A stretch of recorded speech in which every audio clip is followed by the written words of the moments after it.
បាទគ្រប់ជំរាបសួរពុកម៉ែបងប្អូនបាទថ្ងៃនេះគឺឡាយឡុងពុកម៉ែបងប្អូនណាបាទឡាយឡុងម៉ាស៊ីន2បាទម៉ាស៊ីន2 8គ្រាប់របស់វៀតណាមបាទប្រភេទមិនទាន់ជួសជុលឬក៏អាចនិយាយថាមិនទាន់ប៉ះសោបាទ8គ្រាប់ដុំ42បាទអានេះបតធំបងប្អូនណាបតធំតែថា8គ្រាប់វៀតណាមមានបតធំបតតូចអញ្ចឹងបាទហើយឡាយឡុងទេបងប្អូនបាទ 100000 បាទ 100000 រៀលអត់ទាន់ជួសជុលបាទចំណែកអានេះ12 ហ្វេតជាប្រភេទ IGBT បាទធ្លាប់ជួសជុលគឺផ្នែក IGBT នេះបាទហើយប្រឡាក់ផុកនោះគឺ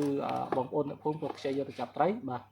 អានេះក៏ 100000 ដែរពុកបងប្អូនណាបាទអានេះបើថ្មីថ្លៃជាងអានេះបាទថ្លៃជាងនេះអញ្ចឹងឥឡូវវា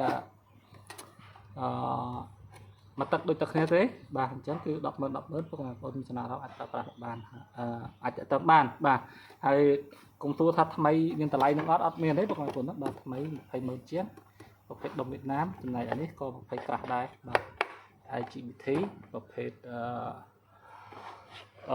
ចាប់អត់ដាក់ទឹកក៏លឺសំឡេងដែរចំណែកអានេះទៅដាក់ទឹកនេះដាក់ទឹកមិនលឺអានេះអត់ដាក់ទឹកឬក៏អត់ដាក់ពូលក៏លឺដែរបាទដោយសារវាប្រើប្រភេទ IGBT ហើយធ្លាប់ជួសជុលគឺជួសជុលផ្នែកខាង IGBT នេះបាទហើយចំណែក